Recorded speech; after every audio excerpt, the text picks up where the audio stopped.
All right, so we got a 2016 Explorer. She actually brought it by here a few weeks ago. It's my sister-in-law's car, and she had a check engine light. So I went ahead and scanned it, and told her it was nothing serious. We could bring it back when get time to work on it or whatever. So anyway, she's got the p1450, which is the fuel pressure tank cannot bleed up. And normally on those, first thing I'll do is check the purge valve solenoid on it. And on these, it's right here, right by the throttle body. It's real easy to get to. Just take the engine cover off. There's two little clips on the front top, and then you just pull it up off the bottom where the oil goes. Anyway, I went ahead and did that. I'm not even going to bother smoking it or anything because this is pretty common on these, and I don't want. It's quicker for me to just hook this gauge up, vacuum pump up, and hook it to the purge valve and see if it holds a vacuum. When these are in a resting state and the electric's off on it, you can see I unplugged it here. I unplugged the hose going to it. Those should pull a vacuum. It should be closed. So if I hook a vacuum gauge up to it and try to apply a vacuum to it, it should pump up.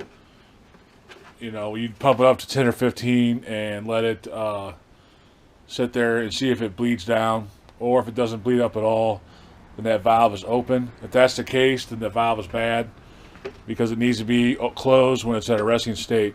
The only time it should ever be open is when the computer commands it to open up to do with the evap. So if you have this unplugged and you have this unplugged and the key's off or whatever, and you hook a vacuum gauge up to it, you should be able to pump this up. You can see the needle's not moving at all.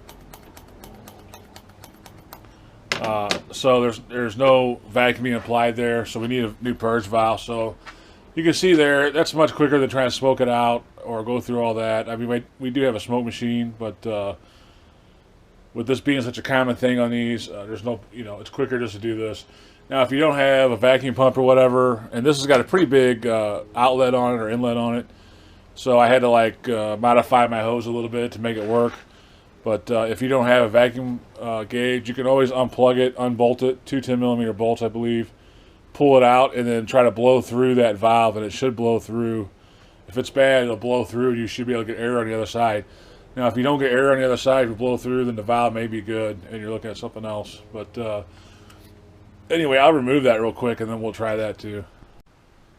All right, and I was wrong. It's two 8mm bolts to hold it in.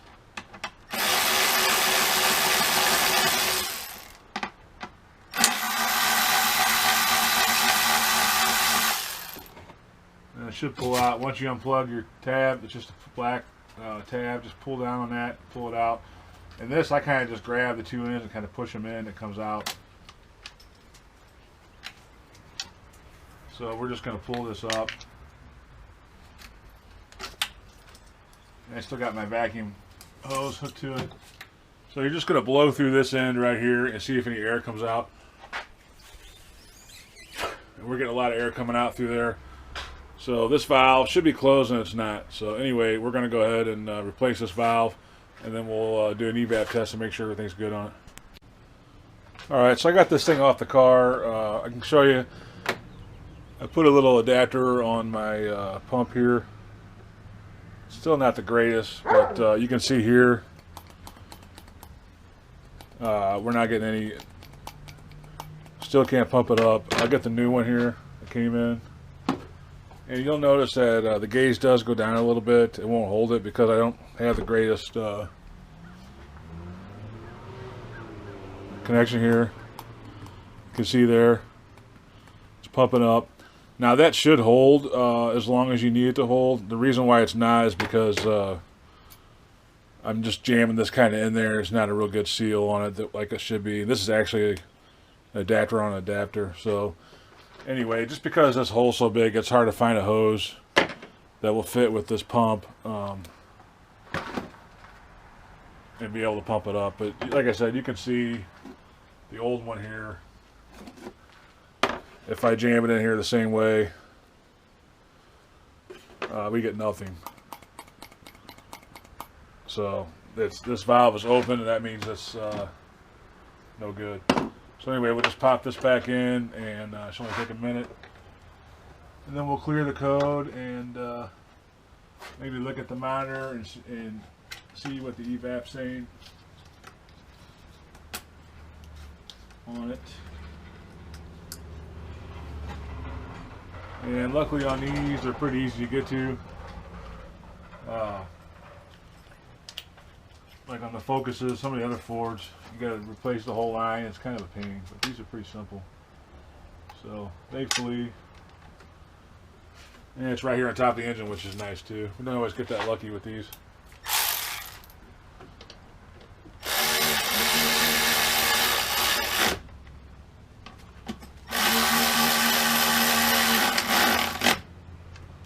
Alright, so that's pretty much it for a purge valve on these. You get that P1450.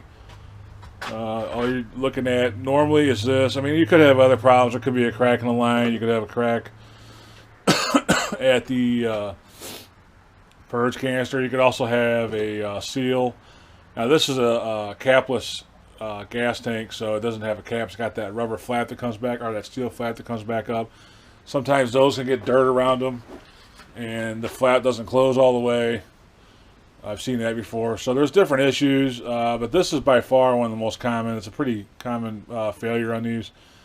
And that's always what I look for first before I get the smoke machine out and start going crazy on diagnostics. So I'm going to go ahead and clear the code, start it up, and we'll see if it passes the monitor test. Alright, so I went ahead and drove a little bit last night and cleared the check engine light and all that. And it's not came back on. I went ahead and checked the readiness monitors, and you can see the evap monitor is ready, so it went through its test.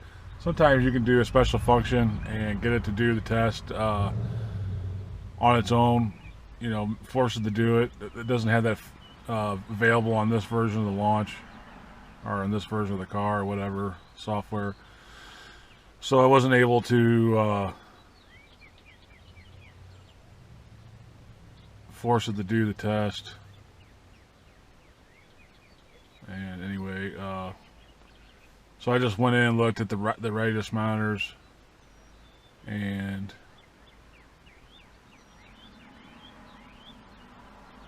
made sure that it was fixed. I'm just kind of looking at a few things here. So anyway, readiness not complete at 0. So it's went ahead and did all the readiness, and it is good to go. So that's pretty much it on this. You can see it's pretty simple procedure on these. Again, that's not going to always fix your P1450 or whatever. There could be other problems, but that's always the first thing I check on these when I get that code. So anyway, thanks for watching. As always, God bless.